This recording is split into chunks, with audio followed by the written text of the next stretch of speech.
Good morning সকলকে। কাটায় কাটায় এখন সকাল 7টা। দীপিকার ফ্যামিলি থেকে, আমি দীপিকা রানাঘাটের ছোট্ট একটা গ্রাম থেকে। যদিও ঘড়ির কাটায় এখন সকাল 7টা, কিন্তু আমি ঘুম থেকে উঠেছি ঠিক 5:30টায়। 5:30টায় ঘুম থেকে উঠে তোমরা জানোই আমি সংসারের কাজের পাশাপাশি এমনিতেও একটা কাজ করে থাকি। তো সেই কাজটাই করছিলাম 5:30 থেকে 7টা পর্যন্ত। অনেকগুলো সুতো ঘুরিয়ে এখন বাজে 7টা, আর আমি এখন সংসারের কাজ বাজে হাত দিয়েছি। মোটামুটি অর্ধেকের বেশি কাজ আমার হয়ে গেছে, আর বাকি ছিল বাইরের কাজ বলতে উঠোনটা ঝাড় দেওয়া, আর ভেতরে তো অন্যান্য কাজ বাকি পড়ে আছে। আর আমি এমনই একটা কাজের সাথে যুক্ত যেটার জন্য ঠিকঠাক করে সব কাজ কিন্তু নিয়ম মতো করতে পারি না, তবে যতটা পারি এক হাতেই সমস্ত কাজটা গুছিয়ে করারই চেষ্টা করি।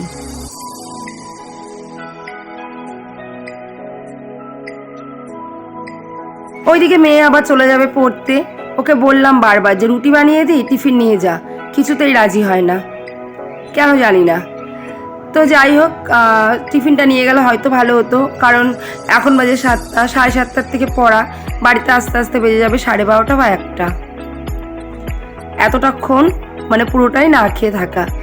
সাইকেলটা বের করে দিলাম, কারণ এই সরু গলি দিয়ে সাইকেলটা বার করতে ভীষণই সমস্যা হয়।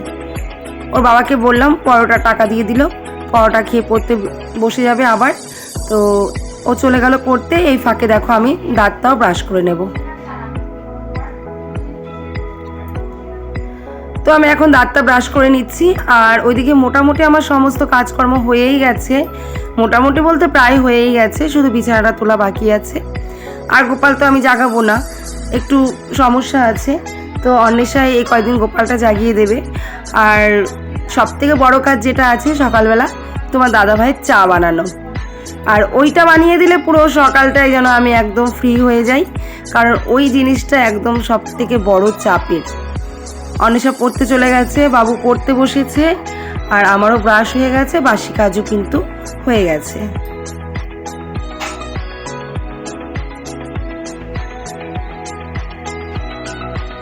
আর যেহেতু গ্রিন টিটা শেষ, তো আমি আর চা খেতে পাচ্ছি না 2 দিন ধরে।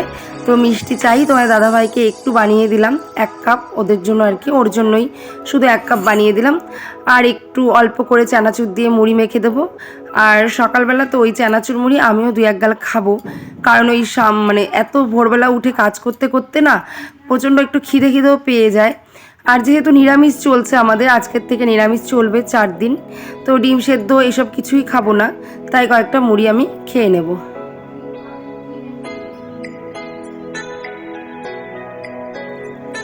সকালে টিফিনটা কমপ্লিট হয়ে গেছে, এখন দেখো চলে এসেছি বিছানা গোছাতে। আর বিছানা গোছাবো, ঘর গোছাবো, ততক্ষণে আমি ভাত আর ডালটাও বসিয়ে দিয়ে এসেছি। ভাত আর ডালটা হয়ে গেলে কিন্তু মানে অনেকটাই রান্নার কাজ এগিয়ে থাকে। আর ছোট্টটা পড়ার টেবিল দেখলে না, ওটা হচ্ছে অন্বেষাকে কিনে দিয়েছি, কারণ ওরা এখন পড়ার ভীষণ চাপ, রাত 1টা-1:30টা পর্যন্ত পড়াশোনা করে। তো ঘাড় এমন নিচু হয়ে পড়লে তো ঘাড়টা ব্যাকা হয়ে যাবে না, কুচু টাইপের হয়ে যাবে। তো ওই টেবিলটা কিনে দিয়েছে, একটু উঁচু হয়ে আর কি পড়তে সুবিধা হবে ওর। কিন্তু আমার মনে হয় টেবিলটা কিনে ঠকেই গেছি, কারণ টেবিলটা না একটু নরম। যাই না, অন্বেষাকে বললাম যে ঠিক আছে তুই কয়েকদিন ব্যবহার কর, পর একটা ভালো দেখে কিনে দেবো খনি।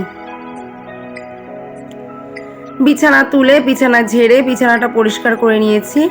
আর কম্বলগুলো তো দেখতেই পেলে, আর আমাদের শীত গ্রীষ্ম বর্ষা 12 মাস বিছানায় কম্বল একটা না একটা থাকবেই, সেটা বেশিরভাগ তোমার দাদাভাইয়ের জন্য। তো যাই হোক, কম্বলগুলো আমি ওই সাইডে গুছিয়ে রাখি, তাহলে কি হয় বিছানাটা ক্লিন অ্যান্ড একদম নিট ক্লিন হয়ে থাকে, তো দেখতেও সুন্দর লাগে। আর এদিকে দেখো ভালো করে প্রত্যেক দিন যেটা করি সকালবেলা, যে এই শোকেস ভালো করে আলগা যে ধুলোগুলো পড়ে, এমনিতে তো মাঝে মাঝে ডিপ ক্লিন করা হয়, তো সবসময় করা হয় না কাজের চাপের জন্য। তো এই প্রত্যেক দিন সকালবেলা যেটা করি, এই শোকেস, টিভি, ওপরে যে আলগা ধুলোগুলো পড়ে এগুলো টুকটুক করে একটু মুছে দিই। মুছে দিলে কি হয়, ওপরের মানে ওপরটা অন্তত পরিষ্কার থাকে, আর ভেতরে হাত দিয়ে যতটা হাত যায় ততটাই পরিষ্কার করে দিই। সকালে যদিও একবার আমার ঘর মোছা, ঘর ঝাড় দেওয়া এগুলো হয়ে গেছে, তবুও দেখবে ঘর পরিষ্কার করলে, বিছানা তুললে ঘরটা কিন্তু একটু ধুলো হয়। তো সেই কারণেই আবার ঘরটাকে ঝাড় দেওয়া। তো আবার এই জন্য ঘরটাকে ঝাড় দিয়ে নিলাম। আর তোমার ওই ঘরের বিছানাটাও কিন্তু এই ফাঁকে তুলে এসেছি। আর যেহেতু বাবু ওই ঘরে পড়াশোনা করছে তাই ওই ঘরে আর আমি ফোনটাকে নিয়ে যাইনি।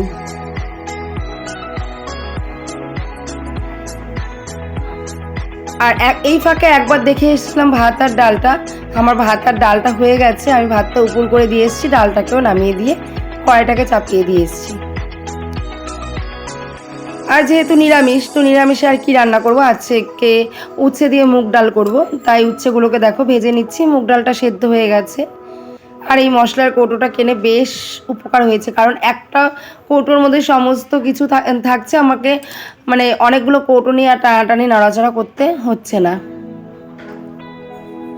তো ডালটা রান্না করার জন্য আমি ভালো করে উচ্ছেগুলোকে লাল লাল করে ভেজে নিলাম। আর এদিকে সম্বারটাও রেডি হয়ে গেছে।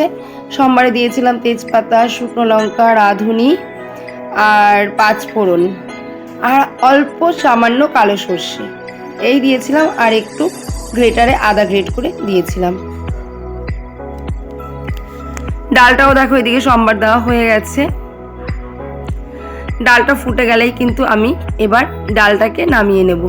আর সত্যি ডালটা ফোড়ন দেওয়ার পর এত সুন্দর একটা সেন্ট বেরিয়েছে না, কি বলবো তোমাদের। তো দেখো আমার ডালটা কিন্তু একদম কমপ্লিট হয়ে গেছে। আর এই ডালটা খেতে আমার তো ভীষণই ভালো লাগে, ভীষণ খুবই ভালো লাগে এই ডালটা খেতে।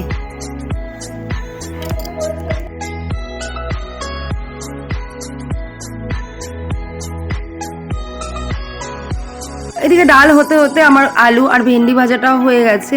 আমি জানো তো কখনো আলু আর ভেন্ডি ভাজা একসাথে করিনি বা খাইনি, আজকে প্রথম আমি আলু আর ভেন্ডিটাকে একসাথে ভাজলাম। আমি অনেককে দেখেছি, এমনকি ইউটিউবেও দেখেছি যে আলু আর ভেন্ডি একসাথে ভাজে। আর এখানে রেখেছিলাম গন্ধরাজ লেবু, সেই জমে যাবে কিন্তু গরমের মধ্যে ডাল, গন্ধরাজ লেবু ভাজা খুবই ভালো লাগবে। আর দুপুরবেলা কিন্তু যেটা তোমাদের সাথে শেয়ার করিনি, একটু আলু চচ্চড়ি বানিয়েছিলাম, আলু আর টমেটো দিয়ে একটু চচ্চড়ি বানিয়েছিলাম। আর কিন্তু কটা পাঁপড় ভেজে নিয়েছিলাম, আর ছিল আলুর চিপস, এগুলো কিন্তু সাথে আমাদের ছিল। তো যাই হোক, তোমার দাদাভাইকে এখন খেতে দিয়ে দিচ্ছি, ও খেয়ে নিচ্ছে। আর ডাল তো ওর ভীষণই প্রিয়, তবুও মুগের ডাল মানে মুসুর ডালটা বেশি ভালো খায়, টক ডাল হলে খুব ভালো খায়। তা মুগের ডালটা মানে আজকে ডালটা ভালো হয়েছে দেখে মোটামুটি ভালোই তৃপ্তি করে খেয়েছিল। আর রান্নাবান্নার সাথে সাথে দেখো আমি একদম সব কিছু পরিষ্কার করে জায়গার জিনিস জায়গায় কিন্তু রেখে দিলাম।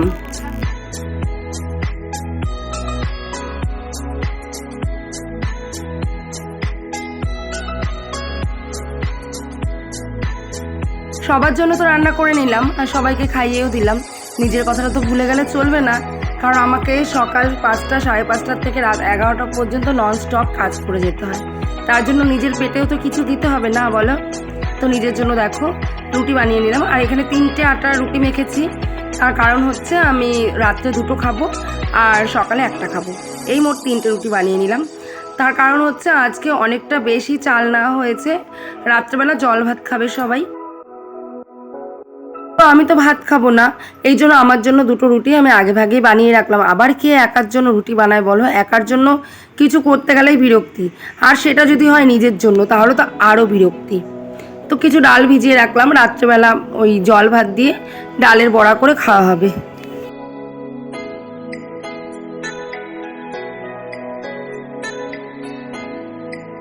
আর এদিকে বেশ কিছু জামা কাপড় সকালে বার করে রেখেছিলাম, সেগুলোকে এখন ভিজিয়ে নেব। আর এগুলোকে পরে আমি কেচে দেব সময় সুযোগ বুঝে। এখন ভিজিয়ে বেশ কিছুক্ষণ রেখে দেব। আর ভিজিয়ে জামা কাপড় বেশ কিছুক্ষণ রাখলে কি হয়, ময়লাটা বেশ দ্রুত মানে কেটে যায় কিন্তু। তো এই জামা কাপড় আলাদা রেখে দিলাম। আর এখানে দেখো অনেকগুলো জামা কাপড় নিয়েছি, নিয়ে এখন সুন্দর করে ভিজিয়ে দেব। আর বলো তো কি, দেখো পাশে দেখতে পাচ্ছ মেশিন চলছে, আমার কিন্তু সকাল থেকে পুরো এইভাবে মেশিন চলছে, দৌড়িয়ে দৌড়িয়ে মেশিনও চালাচ্ছি, সুতোও ঘোরাচ্ছি, আবার কিন্তু এদিকে সংসারের অন্যান্য কাজও এক হাতেই বেশ পরিষ্কারভাবেই সেরে নিচ্ছি।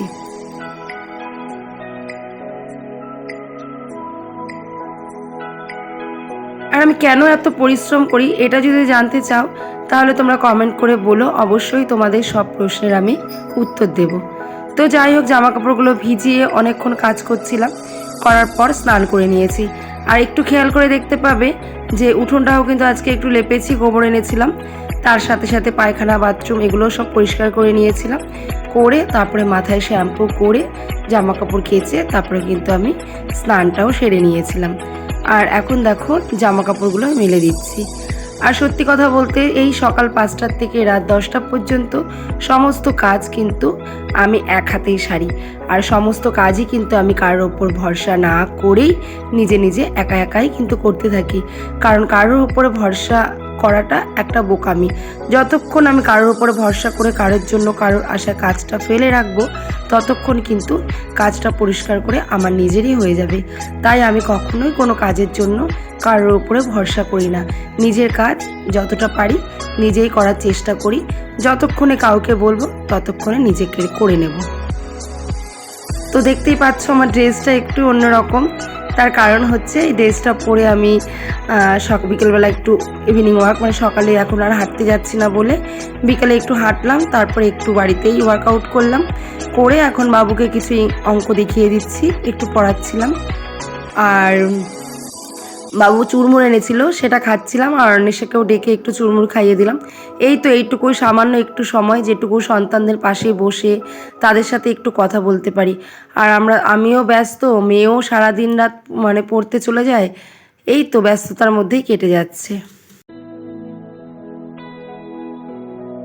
এদিকে বাবুকে পড়িয়ে উঠে রাতের খাবার করতে চলে এসেছি। ওই যে সকালে মটর ডাল ভিজিয়ে রেখেছিলাম, ওটারই বড়া হবে এখন। তার জন্য দেখো বড়া ডালটাকে বেটে লঙ্কা আর কালো জিরা দিয়ে মেখে নিচ্ছি, যেহেতু নিরামিষ পেঁয়াজ দিতে পারবো না। তো এই বড়াটা ভাজবো, রাত্রিবেলা এটাই জল দিয়ে খাওয়া হবে, মানে জল ভাত আর এই বড়া ভাজা খাওয়া হবে। আর দুটো রুটি ছিল, ওই দুটো আমি খেয়ে নিয়েছিলাম, ওই যে সকালে বানিয়ে রেখেছিলাম। তো আজকে এই পর্যন্তই। আর তোমরা তো দেখতেই পেলে সকাল ভোর 5:30 থেকে রাত 10টা পর্যন্ত, এখন বাজে রাত 10টা, একা হাতে কিভাবে কারোর উপরে ভরসা না করে সংসারের কাজগুলো করি, তার পাশাপাশি সাইডে যে আমার একটা কাজ আছে সেটাও করি। তো যাই হোক, আজকের ভিডিওটি আমি এখানেই রাখছি।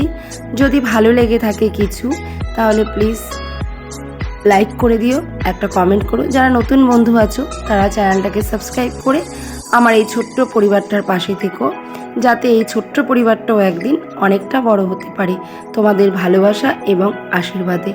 তো চলো, ডালের বড়াগুলো এক এক করে হয়ে যাচ্ছে। আর এইখানে কটা ডালের বড়া আমি করে নিয়েছি, আর বাকি যে ডালগুলো ছিল সেগুলোকেও এক এক করে ভেজে নেব। আর অনেকটা ডাল বাটা বেঁচে গেছিলো, ওটাও আমি ফ্রিজে রেখে দেবো। তো এখনকার মতো টাটা, গুড নাইট, দেখা হবে কালকে। সবাই ভালো থেকো, সবাই সুস্থ থেকো, টাটা।